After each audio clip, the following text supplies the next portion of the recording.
The real estate market just peaked again, as almost 4% of the listings fell off of the market in a single day, July the 1st. And in today's video, I'm going to share with you what I think will happen in Canadian real estate for the remainder of 2025, with a particular focus on my market of Surrey and the Fraser Valley. Because the first 6 months of this year have been a complete disaster in the market, and that probably has you wondering if this trend will continue for the rest of the year, or if the market will turn around and pick up some steam. So subscribe to the channel if you would like to stay up to date on Canadian real estate. And if you wouldn't mind clicking the like button, I would be forever grateful, as it really helps this channel grow. So thank you for that. And now let's get on to finding out about why the market has just peaked again. You see, a healthy market here in the Fraser Valley is somewhere between 6,000 and 6,500 residential homes on the market at any given time. This usually provides about 3 to 5 months of inventory, and that means a balanced and healthy market. But this year, inventory has shot through the roof while the number of sales has slowed dramatically. And for the first time since May of 2009, the overall residential real estate marketplace approached 9 months of inventory, or what can also be described as well into a buyer's market, which starts between 6 and 7 months. The market was getting so slow that it looked like we would reach over 10,000 active listings on the market.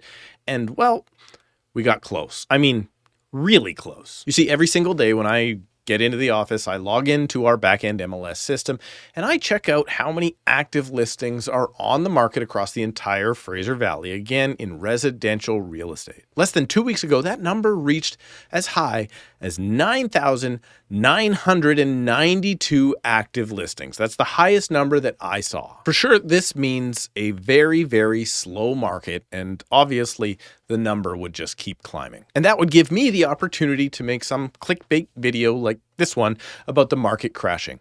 But it was not meant to be. In fact, after that day, listings, they started to fall off. This was because sales kept pace with the previous month and new listings to the market started to wane. Then a funny but very predictable thing happened on Elbows Up Day. Ugh, it's still so cringe. You see, from June 30th to July 1st, basically 400 listings, or 4% of the total inventory, came off of the market. This is because some of those properties sold, but the majority expired or failed to sell. Well, if the listing's contract expires, that just means that the listing will likely come back on in a few days, or maybe they'll wait until after summer because they didn't sell and they probably still want to. So that made me wonder, over the last 20 years, how many times did inventory increase after peaking in May and dropping in June? And the answer to that question is 4.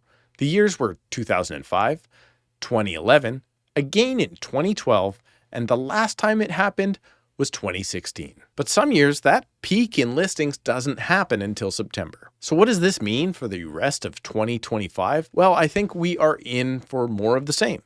A slow market with downward pressure on pricing. However, statistically, inventory will most likely also continue to decrease from this point forward for the remainder of the year. This is first because of the summer break. Then kids go back to school, which bleeds into the holidays, and then the deep winter chill, both physically and in the market. And finally, inventory will rebuild and rebound again in the spring, when most homeowners feel that that is the best time to sell, which isn't always true, but the spring market is usually the busiest market of the year. The real question, though, should be this: how much will inventory drop this fall, and when will it bottom? Well, almost every single year, that bottom happens in December. But will then sales pick up? Or will homeowners just choose to stay put until the market recovers? Or will the unsold inventory stack onto next year's inventory, pushing us into an oversupplied market like we have not seen since the 1990s? Well, I'm going to share with you a prediction today that I think is most likely, and then you can share in the comments below what you think is going to happen. Because the real situation is that most likely either this year or next will be the height of inventory, and the market has a very realistic chance of grinding completely sideways for maybe the next 2 to 6 years. Some of those years may see mild increases and others decreases. But overall, the likelihood of a slow sideways grind, well, it's highly possible. Similar to what we saw through most of the 1980s, the 1990s, and again after 2008. And believe it or not, we are already seeing that trend. We're already 2 to maybe 3 years into it. But then, after every sideways grind so far, something, we don't know what, but something will spur the market on again, like it did in 1981, 89 and 90, again in 92 to 94, the early 2000s, the late 2010s, and again during COVID. Because this market is not that unusual. It's part of a cycle. We've seen it before, and we'll see it again.